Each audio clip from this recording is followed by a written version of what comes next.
आज आपण बनवणार आहोत नारळाचे लाडू। हे जे नारळाचे लाडू आहेत ना, ते थंडीमध्ये खूप पौष्टिक असतात आणि खायलाही हे छान लागतात।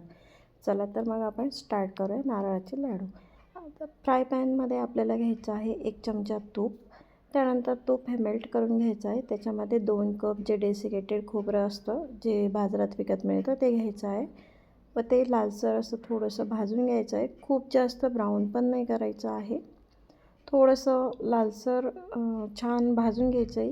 ही रेसिपी ना अगदी सोपी आणि खायला इतकी टेस्टी लागते ना, तुम्ही एकदा नक्की म्हणजे नक्की ट्राय करून बघा। सो आता बघू शकता आपलं जे थोडं तूप वितळलेलं आहे आणि खोबरं पण हे भाजत आलेलं आहे थोडं येल्लोइश कलरमध्ये। सो आता हे जास्त भाजायचं नाही आहे, आपण बघू शकता। आता हे व्यवस्थित असं आपण आता भाजून घेतलेलं आहे। आता आपल्याला यात ॲड करायचं आहे दूध, 1 कप दूध।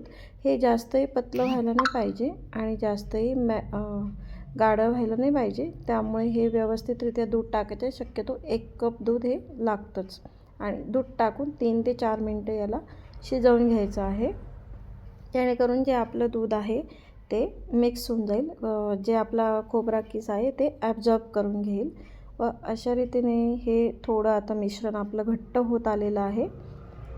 अशा प्रकारे हे व्यवस्थित असं दूध बघू शकता सगळं ॲब्झॉर्ब करून घेतलेलं आहे।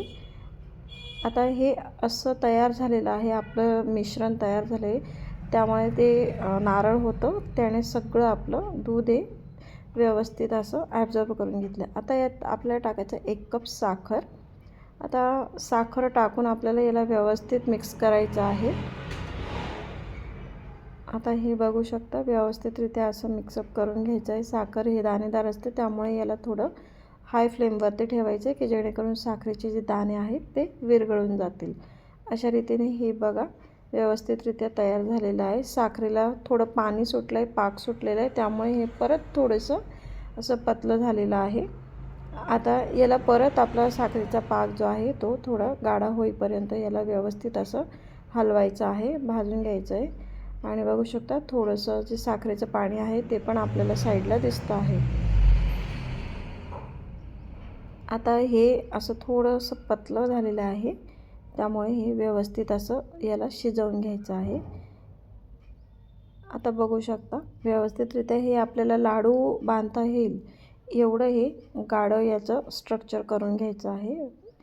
आता हे व्यवस्थित असं सगळं जे पाणी आहे ते याचं वाफे थ्रू निघून गेलेलं आहे आणि आपली जी साखर होती ती याच्यामध्ये व्यवस्थितरित्या मेल्ट झालेली आहे।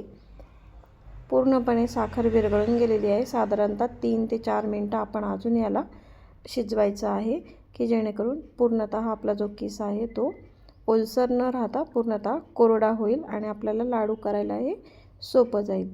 त्यामुळे अशा प्रकारे आपल्याला 3 ते 4 मिनटं याला आणखी शिजवून घ्यायचं आहे आणि जे खोबऱ्याचं किस आहे ते पूर्णतः तुपामध्ये मिक्स झालेलं असल्यामुळे ते कढईला हे चिटकणार नाही। लाडू बनवणं हे खूप इझी आहे आणि अगदी म्हणजे खायलाही टेस्टी लागतं, तुम्ही ट्राय करून बघा। आता याचं बघू शकता याचा असा गोळा बनतो आहे आणि हे आपला कोकोनट असा मस्तपैकी वॉर्म कलरवरती भाजून तयार झालेला आहे। आपण याला येल्लोइश कलरवरच ठेवलेलं आहे। आता हे आपल्याला एका बाउलमध्ये आपण काढून याचे लाडू वळायचे आहेत।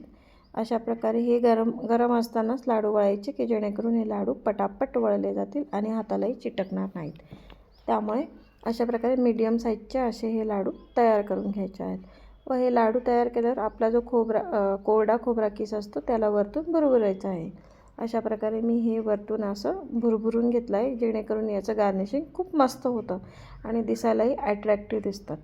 सो अशा प्रकारे आपले हे लाडू तयार झालेले आहेत। ही रेसिपी जी आहे ती अगदी इझी आहे आणि अगदी कमी घटकांमध्ये होते, त्यामुळे याला जास्त काही सामानही लागत नाही। अशा प्रकारे आपले हे लाडू तयार झालेले आहेत। सो असेच जर नवनवीन रेसिपीसाठी आपल्या चॅनलला लाईक, शेअर आणि सबस्क्राईब करा। चला तर मग भेटूया नेक्स्ट व्हिडिओमध्ये। सो आजच्यापुरतं एवढंच।